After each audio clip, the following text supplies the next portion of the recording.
Basketball is one of the great games of the world, and anybody who's ever competed in it gets addicted to it immediately. But not many of us remember where it came from. It was invented by a man named James Naismith, who was a Canadian, but he was also a Presbyterian. He graduated from Presbyterian College up in Canada, in Montreal, in 1890. And right after that, he was hired by the YMCA down in Massachusetts to come down and be the recreational director.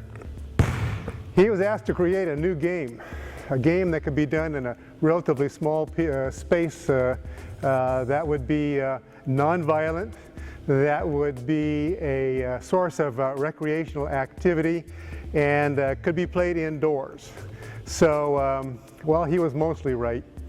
But that first game was kind of strange. They had peach baskets for hoops, and there was no dribbling or running with the ball. You had to always pass it off to somebody.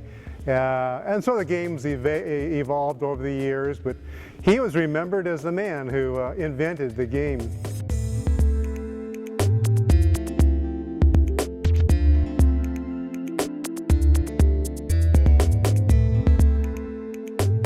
Success is important to all of us, no matter what we're doing, whether it's playing basketball or doing our jobs or parenting or whatever it might be.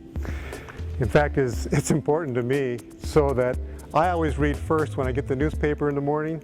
I always first read the sports section, because it's always recording the successes of the day before. And then I turn to the front page where it talks about all those who haven't succeeded the day before. Vince Lombardi said, "Winning isn't everything in life, it's the only thing in life." I think there are a lot of us that would like to be successful all of the time, but usually that isn't the way it works out. We try all kinds of things, and some of them work and some of them don't work. I looked on the website to see whether or not that had anything inspirational to say about success. There was one particular site I found that talked about Success Institute, promising that anybody who followed their particular points would be successful, guaranteed. Well, I don't know about their guarantee, but I do know that God wants us to be successful. He wants us to be successful as much or more than we want to be successful. And in fact, God is working very hard for our success. He has already in Jesus Christ, and He continues to this very day. In fact, that's one of the reasons why He gave us the Bible. He gave us the Bible so that we might be able to be successful. There was a young man named Joshua. He was leading the people of Israel into the Promised Land, and he kind of had a coach's huddle with Israel before they crossed the River Jordan. And in that huddle he said, "You know what God wants you to do. Now all you need to do is do it, and you will succeed." Jesus said, "If you obey my commands, you will remain in my love, just as I have obeyed my Father's commands and remain in His love.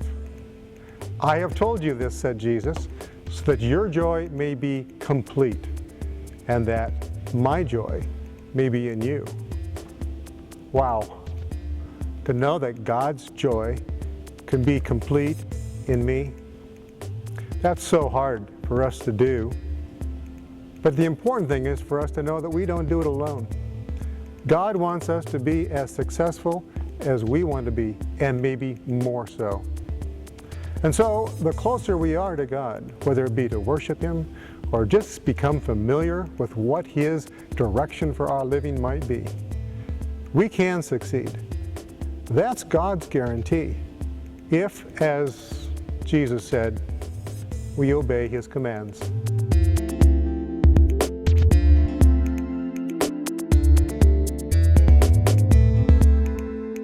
God said the closer we draw to Him, the more He is going to help us out. We're not in this thing called life all by ourselves. We're in it with Him, or better yet, He's in it with us.